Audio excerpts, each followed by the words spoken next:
economy last year began on a fairly somber note. If you recall, we had intensive load shedding at the beginning of the year. Yes. And suddenly at the end of March, that load shedding disappeared. And that imbued quite a bit of an increase in confidence. Then we had the general election, ahead of which there was quite a lot of uncertainty. And then when the government of national unity was formed in June, suddenly people were very encouraged, especially certainly economic analysts and investors were encouraged by the fact that the populist elements in our political spectrum did not gain ascendancy. And there was confidence, therefore, that we would have continued fairly responsible economic management of the country. And then on top of that, we had fuel prices coming down sharply, and that it culminated with 0.25% cuts in interest rates, all of which gave a sense of significant encouragement. However, what was disappointing was that we were not able to correct all of our structural impediments.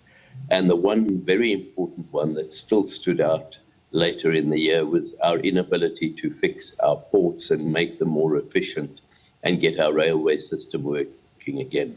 And as a consequence, partly as a result of this, you didn't see the level of investment that one had hoped for.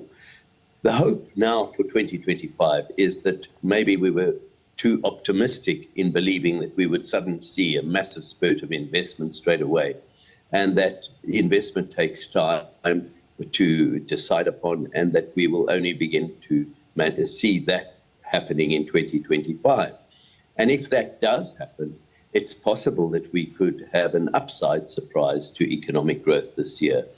The balance of risks is undoubtedly no longer just on the downside. There is a significant upside risk to our economic growth.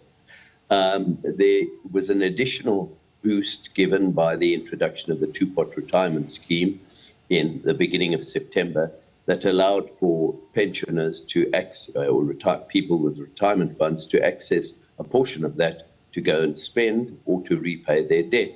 And by all accounts, on the spending side, October and November, certainly if you look at retail sales and new car sales, suddenly shot up by more than expected. So we may be seeing some of that confidence now starting to emerge in terms of spending patterns. By all accounts, also Black Friday was quite strong. So, we are holding our thumbs now that 2025 will indeed see a surge of investment. If it does, we could get economic growth above 1.5%. But economists are cautious, and they are saying we don't want to bank on that. We'd rather just stick with 1.5%, which in any case will be slightly better than the 0.5% or so growth that we will have recorded in 2024. But it clearly is insufficient to fully address the massive unemployment problem that we have.